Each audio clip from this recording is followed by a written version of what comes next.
And I'm so proud to introduce our next president with North Carolina's help, my mom, Senator Hillary Clinton.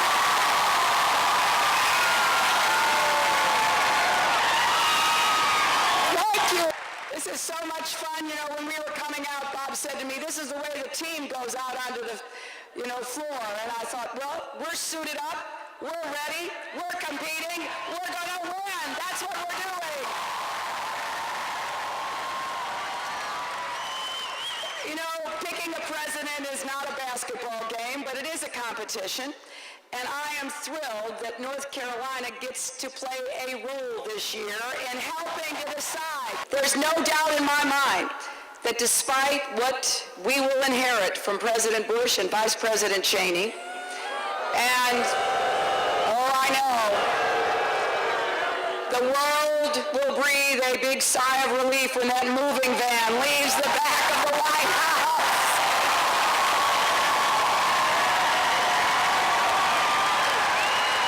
We will protect our environment, and we will grow our economy.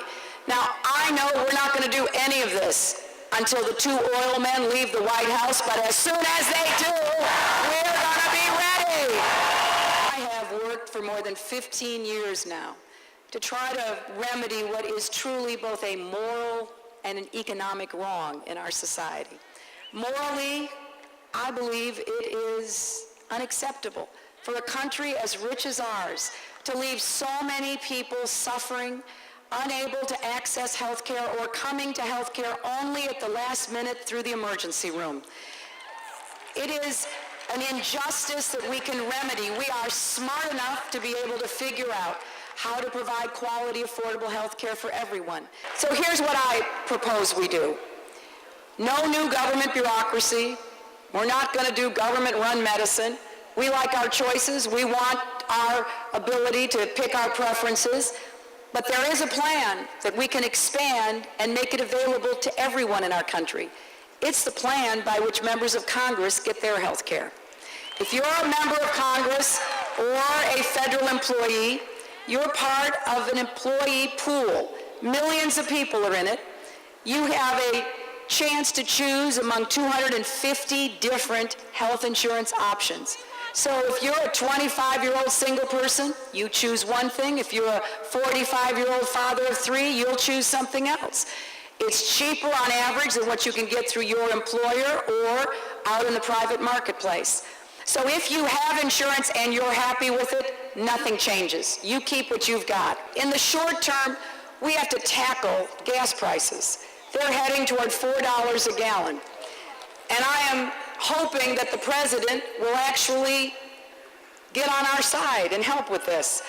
Because when you think about it, those gas prices have gone up so fast, there's clearly a problem here. We have to do here at home.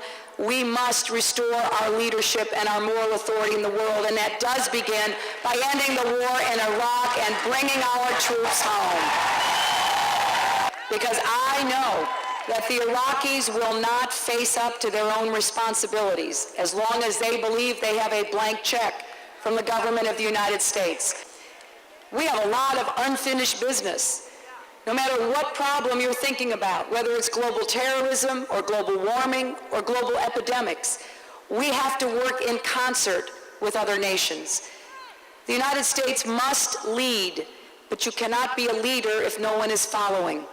And we have to reassert that leadership by rebuilding that trust, and I will immediately get to work doing that.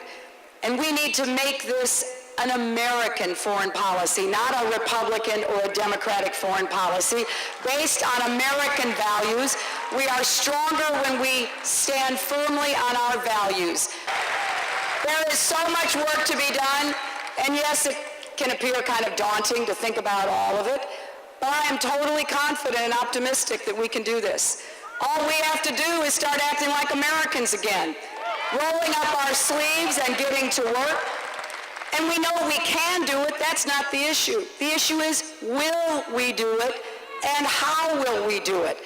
The people of the United States hire a president. We do it through a campaign, which is kind of a long job interview.